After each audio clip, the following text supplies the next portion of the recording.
మీరు నిజంగా దేశద్రోహులు.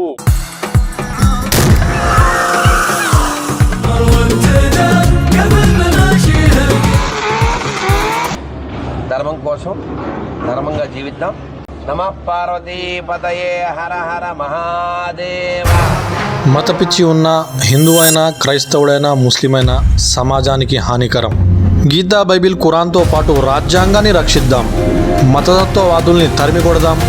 మానవత్వాన్ని పెంపొందిద్దాం.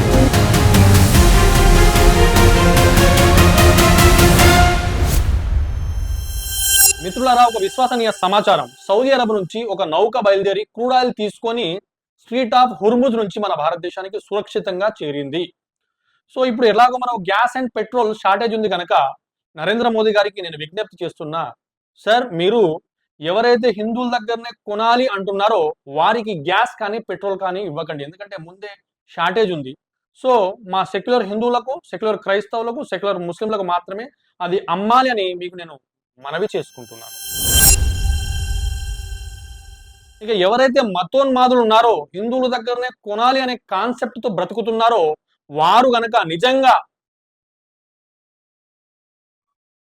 ఉంటే మీరు వీటిని కొనకండి. మీరు అనుకోవచ్చు నా వాయిస్ రావట్లేదని. కాదు, నేనే మ్యూట్ చేశాను. అసలు నేను పలకను కూడా పలకలేదు. ఎందుకంటే ఇది నేను ఏదైతే పలకానో అనుకొని భావిస్తున్నారో అది ఎవరి చెవుల్లోకి చేరాలో వారి చెవుల్లోకి చేరిపోయింది. మీరు నిజంగా దేశభక్తులైతే, హిందువుల దగ్గరనే కొనాలి అనే వాళ్ళైతే సౌదీ అరబ్ నుంచి వచ్చినటువంటి క్రూడ్ ఆయిల్ ఏదైతే గ్యాస్ కానీ పెట్రోల్ కానీ ఏదైతే వచ్చిందో అది మీరు కొనకుండా ఉంటే మీరు నిజంగా దేశభక్తులు, లేకపోతే మీరు నిజంగా దేశద్రోహులు. ధర్మం కోసం ధర్మంగా జీవిద్దాం. నమః పార్వతీపతయే హర హర మహాదేవ. కొంతమంది మతోన్మాదులు అంటున్నారు, ఏదైతే ఇరాన్ లో యుద్ధం జరుగుతుందో దాన్ని ఉద్దేశించి మీ క్రైస్తవులు, ముస్లింలు క్రూరత్వం కలిగిన వాళ్ళు, మీరు అసలు మనుషులే కాదు, మీరు యుద్ధాలు చేసుకొని మనుషుల్ని చంపేటటువంటి మీ తత్వం అది, మీ గ్రంథాలు అదే చెప్తున్నాయి కనుక అక్కడ యుద్ధాలు జరుగుతున్నాయి అంటున్నారు. ఈ మతోన్మాదులకు అసలు బేసిక్ నాలెడ్జే లేదు. ఈ యుద్ధం జరిగేది మత ప్రాతిపదికన లేక ఆధిపత్య పోరా అనేది ముందు తెలుసుకోవాలి. ఎందుకంటే ఇరాన్ ఒక షియా ముస్లిం కంట్రీ, ఇజ్రాయిల్ ఒక యూదుల కంట్రీ, అమెరికా ఒక క్రైస్తవుల కంట్రీ. ఈ ముగ్గురు ఎవరైతే యుద్ధాలు చేసుకుంటున్నారో ఇది మత ప్రాతిపదికన కాదు. ఈ పాయింట్ నోట్అవుట్ చేసి పెట్టుకోవాలి. ఇది కేవలం ఆధిపత్య పోరు లేదా వరుణుల పోరు లేదా అక్కడ నుండి సంపదను లాక్కునేటువంటి పోరు తప్ప, ఇలాంటి యుద్ధం తప్ప ఇది మత ప్రాతిపదికన కాదు అన్న విషయాన్ని అందరూ గమనించాలి. నా కామెంట్లో చాలా మంది ఇరాన్ యుద్ధం గురించి ఒక వీడియో చేయండి అన్నారు కనుకనే నేను ఈ వీడియో చేయబోతున్నాను. మీరు తప్పకుండా దీంట్లో ఉన్నటువంటి సత్తాలను గ్రహిస్తారని ఆశిస్తున్నాను. ఇరాన్ లో జరుగుతున్న యుద్ధంలో ఇరాన్ దగ్గర ఉన్నటువంటి అతిపెద్ద ఆయుధం అందరూ అణుబాంబు అనుకుంటున్నారు. కాదు మిత్రమా, అది అణుబాంబు కాదు. ఇరాన్ దగ్గర ఉన్నటువంటి అతిపెద్ద ఆయుధం అది స్ట్రైట్ ఆఫ్ హోర్ముజ్. ప్రపంచ మ్యాప్ లో ఇది ఇరాన్ యొక్క స్థానం. ఇరాన్ దగ్గర ఉన్నటువంటి సముద్రంలో ఒక చిన్న మార్గం ఉంది. అది చూడడానికి చాలా చిన్నదే కనిపించవచ్చు, కానీ ప్రపంచ ఆర్థిక వ్యవస్థకు ఇది ఎంతో ముఖ్యమైనది. The strait is a major international shipping route for oil and gas. ఇది ఎందుకంటే ఆయిల్ మరియు గ్యాస్ కోసం ప్రపంచంలో అత్యంత ముఖ్యమైన అంతర్జాతీయ షిప్పింగ్ మార్గం. ఈ చిన్న సముద్ర మార్గం చుట్టూ ప్రపంచంలోనే ఎక్కువ ఆయిల్ ఉత్పత్తి చేసే దేశాలు ఉన్నాయి.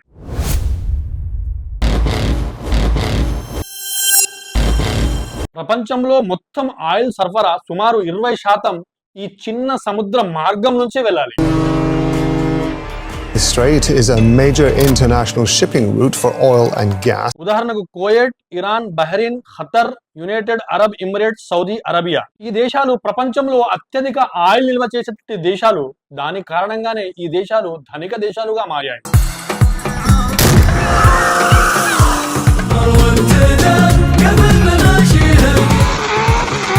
ఈ దేశాల్లో తయారైనటువంటి ఆయిల్ ఈ చిన్న మార్గం ఏదైతే స్ట్రీట్ ఆఫ్ హోర్ముజ్ అనుకున్నామో అక్కడి నుంచే పూర్తి ప్రపంచానికి చేరాలి. So small that you couldn't even fit Luxembourg inside of it. ప్రతిరోజు ఈ మార్గం నుండి 2 కోట్ల ఆయిల్ బ్యారెల్స్ వెళ్తాయి. అంటే సంవత్సరానికి $1 ట్రిలియన్ వ్యాపారం జరుగుతుంది.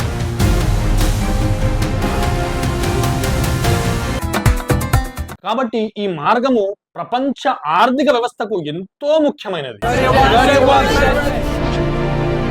కానీ ఇందులో పెద్ద సమస్య ఉంది. అదేంటంటే ఈ ఏదైతే స్ట్రెయిట్ ఆఫ్ హుర్ముజ్ అనుకున్నామో ఇది చాలా చిన్నగా ఉంటుంది. సుమారు 40 కిలోమీటర్లు మాత్రమే వెడల్పు. నౌకలు వెళ్ళడానికి ఈ దారి తప్ప మరి ఏ దారి లేదు. గత 40 సంవత్సరాల నుంచి ఈ ప్రాంతంపై ఎక్కువ ప్రభావం మన ఇరాన్ నాయకత్వం చేతిలోనే ఉంది. బస్సులు, ట్రైన్లు, నౌకలు ఇవన్నీ కూడా ఈ ఆయిల్ వల్లే నడుస్తాయి. ఈ విషయం ఇరాన్ కు బాగా తెలుసు. అందుకే యుద్ధం కన్నా ముందు అమెరికాకు 10 సార్లు హెచ్చరించింది Iran. Iran has now issued a new warning to the United States. అందుకని మీరు గనక మాపై దాడి చేస్తే ఏదైతే స్ట్రెయిట్ ఆఫ్ హుర్ముజ్ ఉందో దీన్ని మేము ఆపేస్తాము. ఇది ప్రపంచ ఆర్థిక వ్యవస్థకు చాలా నష్టం కలిగిస్తుంది అని హెచ్చరించింది కూడా. No ship is allowed to pass the Strait of Hormuz. కానీ ఈ బెదిరింపులు అమెరికా ఏమాత్రం పట్టించుకోకుండా అమెరికా, ఇజ్రాయెల్ కలిసి ఇరాన్ పై మూకుమ్మడి దాడులు చేశాయి. ఇరాన్ సుప్రీం లీడర్ మరణించిన తర్వాత ఇరాన్ కూడా ప్రతి దాడిగా మిజైల్స్ ఇజ్రాయెల్ పై పంపడం మొదలుపెట్టింది. అదే కాకుండా అమెరికా మిలిటరీ బేస్లపై కూడా ఎన్నో మిజైల్స్ పంపి వాటిని సర్వనాశనం చేసేసింది.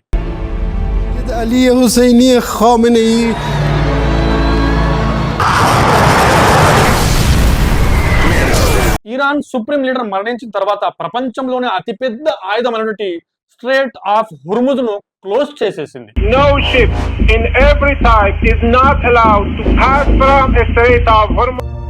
ఇరాన్ ప్రభుత్వం హుర్ముజ్ నుంచి ఒక్క నౌక కూడా వెళ్ళడానికి వీలేదు. ఒకవేళ ఒక్క నౌకన సరే ఈ హుర్ముజ్ నుంచి దాటే ప్రయత్నం చేస్తే మా సైన్యం దాన్ని నాశనం చేసేస్తాయని హెచ్చరించింది. ఈ ప్రకటన వినంగానే అన్ని నౌకలు ఎక్కడి అక్కడ ఆగిపోయాయి. దీని కారణంగా ప్రపంచంలోనే ఆయిల్ మరియు గ్యాస్ కొరత చాలా తీవ్రంగా ఏర్పడింది. ఆయిల్ కొరత ఎక్కువ పడినటువంటి దేశాలు India, China, Japan, Pakistan, Bangladesh వంటి దేశాల్లో చాలా ఆయిల్ కొరత ఏర్పడింది. ఈ యుద్ధం కారణంగా గ్యాస్ ధరలు 50% పెరిగాయి.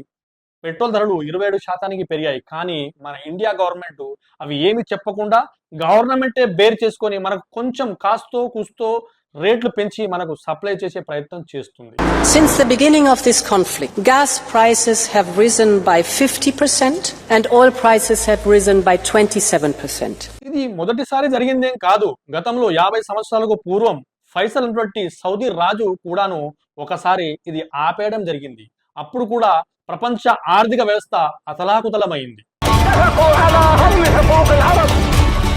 ఇప్పుడు ఇరాన్ ఈ హుర్ముజ్ను ఆపడం వల్ల ప్రపంచ ఆర్థిక వ్యవస్థ అతలాకుతలం అవుతుంది, చాలా దెబ్బతింటుంది. దీన్ని మనం 2 యాంగిల్లో చూడొచ్చు. ఒకటి, ఇరాన్ ఇది బ్లాక్ చేయడానికి గల కారణం ఏంటి అంటే ప్రపంచ దేశాలు అన్నీ వచ్చేసి అమెరికాతో మాట్లాడి యుద్ధాన్ని ఆపించేటువంటి ప్రయత్నం చేస్తారు అనే భావన ఒకటి ఉండొచ్చు. రెండోది, ఇది ఆగడం వల్ల అమెరికాకు లాభం ఏంటంటే అమెరికా ఈ యొక్క హుర్ముజ్ బ్లాక్ చేయడం వల్ల నేను పూర్తి ఇరాన్ పై దాడి చేసి దాన్ని సర్వనాశనం చేశానని చెప్పుకోవడానికి కూడా ఇది పనికొచ్చేటువంటి అవకాశాలు ఉన్నాయి. చివరిగా ఇరాన్ ఒక స్టేట్మెంట్ ఇచ్చింది, మా యొక్క లీడర్ హత్యకు ప్రతీకారం తీసుకునే అంత వరకు ఈ యుద్ధం ఆగదు అని. రెండవది, ఈ హుర్ముజ్ ప్రాంతాన్ని మేము అంతవరకు బ్లాక్ చేసే ఉంచుతామని. It's not going to be needed, but if it's needed, we'll escort them right through at a level that they have not seen. A message from the newly appointed Supreme Leader, Mojtaba Khomeini. ఇక్కడ ముఖ్య గమనిక ఏంటంటే ఇది మతాలకు, కులాలకు, వర్గాలకు మధ్య పోరు కాదు. ఇది కేవలం దేశానికి సంబంధించిన విషయం మాత్రమే. ఇది మతానికి ఆపాదించి క్రైస్తవు ఇలాంటి వాళ్ళు, ముస్లింలు ఇలాంటి వాళ్ళు అని ఎవరైతే మతోన్మాదులు అంటున్నారో వాళ్ళకి బుద్ధి చెప్పే ప్రయత్నమే ఈ వీడియో. ఇట్లారా మళ్ళీ మరొక వీడియోలో కలుద్దాం. అంతవరకు జై హింద్.